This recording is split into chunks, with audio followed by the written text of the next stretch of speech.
Pannelli rotti sul pavimento, travi metallici, un crollo che somiglia a un terremoto, quello avvenuto ieri pomeriggio nell'atrio della scuola primaria Domenico Savio di Terraglione di Vigo d'Arzere. Il video non smette di girare sui telefoni di tutto il paese. Solo poche ore prima, nel plesso, erano presenti le insegnanti, le operatrici scolastiche e la storia poteva essere diversa. Invece, per fortuna, e forse grazie a Sant'Antonio, a cui è dedicata la chiesa parrocchiale, l'allarme è stato lanciato verso le 17, quando nella scuola sono entrati gli addetti della polisportiva diretti in palestra. Dopo il primo sopralluogo dei vigili del fuoco, stamattina nel plesso c'erano già gli ingegneri strutturalisti e tecnici per i rilievi, ma in paese nessuno è tranquillo. Una situazione del genere e un accadimento così grave non era mai successo.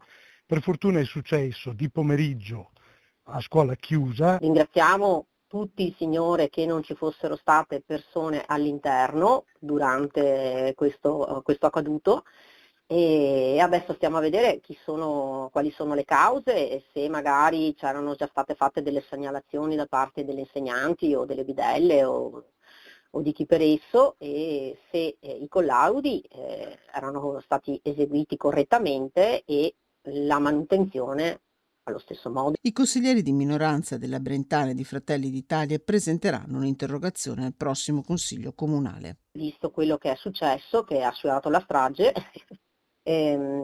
chiederemo che siano fatte delle verifiche all'interno di tutte le strutture scolastiche e degli altri plessi. So che nel 2008 ci sono stati degli interventi, nel 2018 sono stati installati dei pannelli fonoassorbenti, non so dire perché, so che ho chiesto informazioni a dei genitori di Terraglione, mi dicevano che la scuola presentava anche delle infiltrazioni, però appunto io non sono un tecnico, non so, però diciamo ecco, la cosa ci preoccupa non poco. Nel frattempo il sindaco Adolfo Giordano ha diffuso un comunicato. Da una primissima analisi sembrerebbe che il cedimento sia da imputare a un concorso di fattori diversi al vaglio degli esperti.